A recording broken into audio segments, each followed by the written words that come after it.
Saat kita makan, kita pasti memproses makanan dari makanan utuh menjadi potongan, serpihan kecil, hingga makanan terurai menjadi bentuk zat yang bisa dicerna oleh tubuh. Nah, teman-teman, rangkaian proses mengolah makanan tadi akan membentuk sistem yang disebut sistem pencernaan. Jadi, di video kali ini kita akan belajar sistem pencernaan makanan. Ikuti terus videonya ya. Jadi, sistem pencernaan merupakan proses pemecahan makanan menjadi molekul sederhana yang melibatkan organ-organ dan kelenjar-kelenjar pencernaan. Proses pencernaan makanan pada manusia dibedakan menjadi dua, yaitu pencernaan mekanis dan pencernaan kimiawi. Pencernaan mekanis merupakan pengubahan makanan dari bentuk kasar menjadi bentuk halus dengan bantuan gerakan alat-alat pencernaan seperti gigi dan lambung.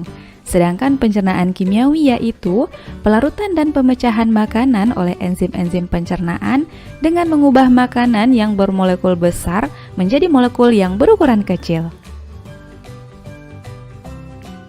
Proses pencernaan manusia melibatkan alat-alat pencernaan berikut: rongga mulut, kelenjar ludah, kerongkongan atau esofagus, lambung, hati, kantong empedu, pankreas, usus besar, usus halus, usus buntu atau appendix, dan anus.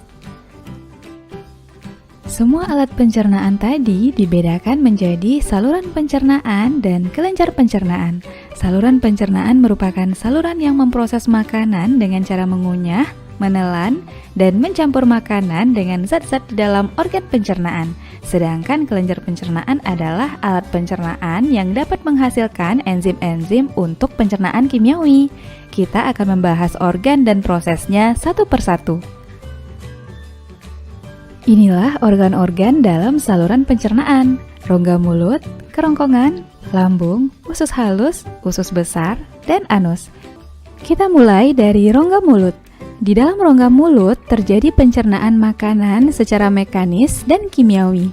Mulut terdiri dari bagian-bagian berikut: langit-langit, uvula atau daging yang menempel di langit-langit, tonsil atau amandel, lidah, gigi geraham atau molar ketiga, 2, dan 1, premolar kedua dan 1, gigi seri atau incisivus sentral dan lateral, dan gigi taring atau caninus. Jadi, bagian-bagian dalam rongga mulut dapat dikelompokkan menjadi gigi, lidah, dan kelenjar ludah. Kita bahas bagian mulut yang pertama, yaitu gigi. Gigi merupakan alat pencernaan mekanis yang berfungsi memotong makanan menjadi potongan-potongan yang lebih kecil sehingga enzim-enzim pencernaan dapat mencerna makanan dengan lebih cepat dan efisien. Berdasarkan bentuknya, gigi manusia terdiri dari gigi seri berfungsi untuk memotong makanan, gigi taring untuk mengoyak dan merobek makanan, gigi geraham, premolar, dan molar untuk mengunyah makanan. Bagian mulut berikutnya, lidah. Lidah tersusun atas otot lurik dan permukaannya dilapisi dengan lapisan epitelium yang mengandung banyak kelenjar lender atau mukosa. Pada permukaan lidah terdapat saraf-saraf atau reseptor perasa yang dapat merespon rasa di tempat yang berbeda. Rasa manis pada bagian ujung lidah, asin pada bagian tepi depan, asam lidah bagian tepi belakang, dan rasa pahit lidah bagian belakang atau pangkal lidah. Lidah berfungsi untuk membantu mencampur dan menelan makanan, mempertahankan makanan agar berada di antara gigi-gigi atas dan bawah saat makanan dikunyah, sebagai alat pengecap makanan karena mengandung banyak reseptor pengecap atau perasa, mencampur dan mengaduk makanan dengan ludah, mendorong makanan masuk ke esofagus. Kelenjar ludah. Kelenjar ludah disebut juga dengan glandula salivalis. Kelenjar ludah berfungsi menyekresikan saliva atau air liur yang mengandung enzim pitialin. Enzim ini dapat mengubah amilum menjadi maltosa. Air liur berfungsi untuk membasahi makanan, mencegah mulut dari kekeringan, membunuh mikroorganisme, dan bertindak sebagai buffer atau penyangga pH.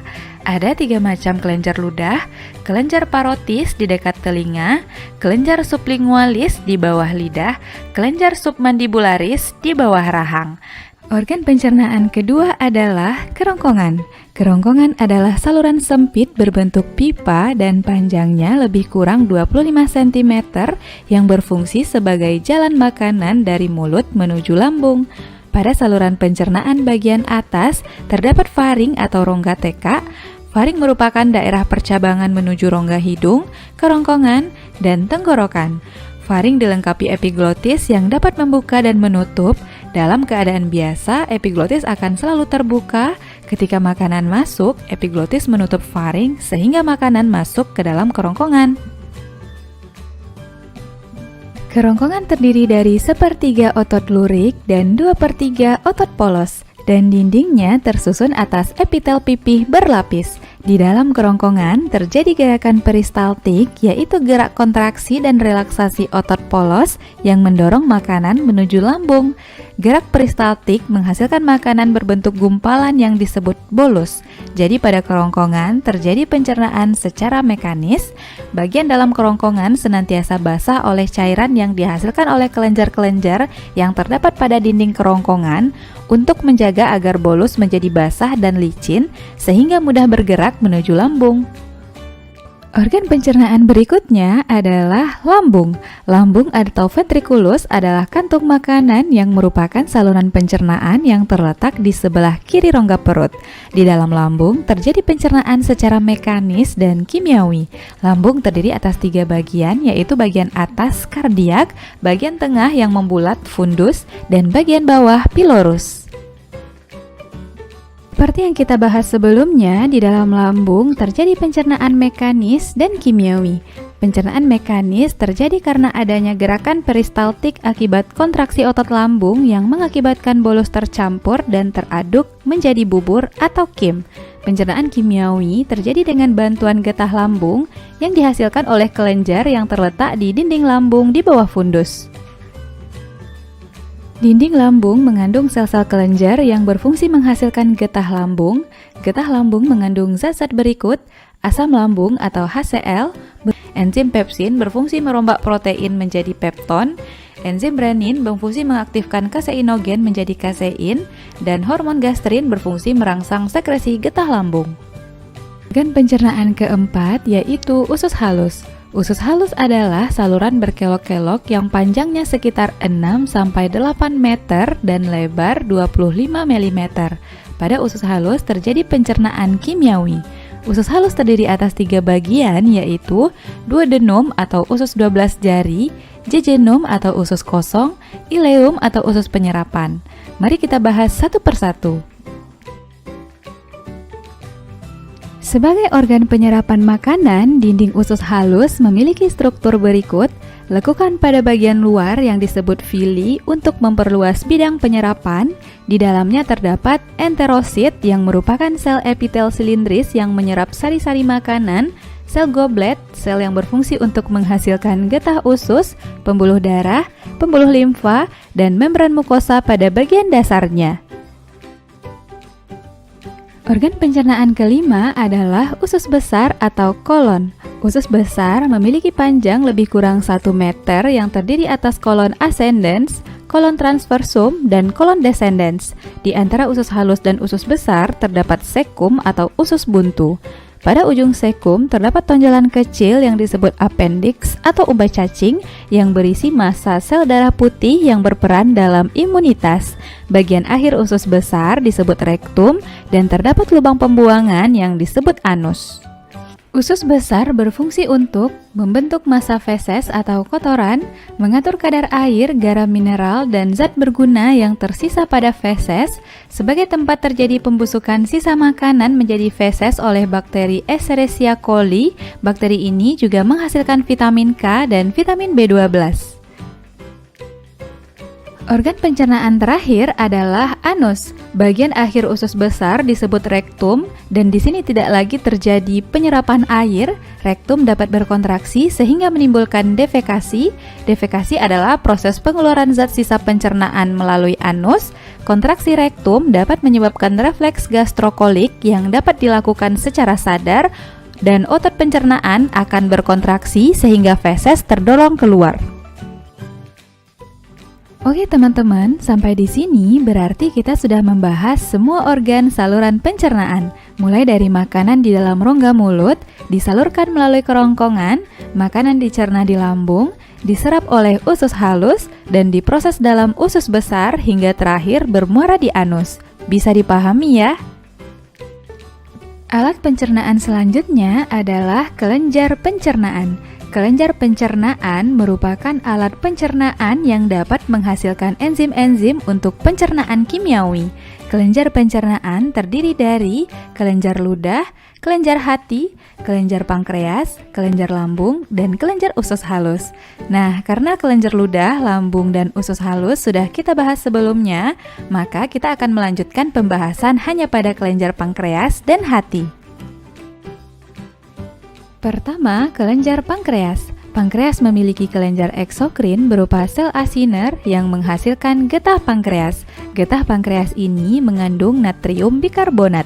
Sebagai kelenjar pencernaan, pankreas menghasilkan enzim-enzim berikut: amilase yang mengubah amilum menjadi glukosa, lipase mengubah lemak menjadi asam lemak dan gliserol, dan tripsin mengubah protein menjadi senyawa asam amino. Kelenjar hati. Hati adalah organ tubuh dengan kelenjar eksokrin berupa kantung empedu yang menghasilkan cairan empedu. Cairan empedu atau bilus adalah cairan berwarna kuning kecoklatan yang mengandung air, garam empedu sebagai pengemulsi lemak, bilirubin hasil dari perombakan eritrosit, dan kolesterol atau lipid. Cairan empedu ini berfungsi untuk pembuangan sisa metabolisme perombakan eritrosit, pembuangan kolesterol berlebihan, pengumulsi lemak. Sebagai kelenjar pencernaan, hati berperan dalam proses metabolisme karbohidrat dan protein. Selain itu, hati juga mengatur kadar glukosa dan asam amino dalam darah. Kelebihan asam amino tidak disimpan dalam tubuh, melainkan oleh hati akan diproses menjadi karbohidrat dan lemak. Teman-teman, inilah keseluruhan enzim yang dihasilkan oleh kelenjar pencernaan kita dan fungsinya. Enzim pitialin yang dihasilkan oleh kelenjar ludah, enzim pepsin, renin, dan amilase yang dihasilkan oleh lambung. Amilase juga dihasilkan kelenjar pankreas bersama enzim lipase dan tripsin, dan usus halus menghasilkan banyak enzim diantaranya laktase, sukrase, dan maltase. Sampai di sini teman-teman bisa memahaminya ya.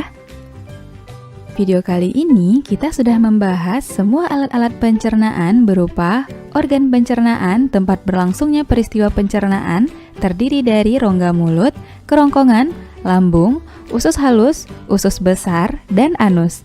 Kelenjar pencernaan merupakan alat pencernaan yang menghasilkan enzim seperti kelenjar ludah, hati, pankreas, lambung, dan usus halus. Bisa dipahami ya?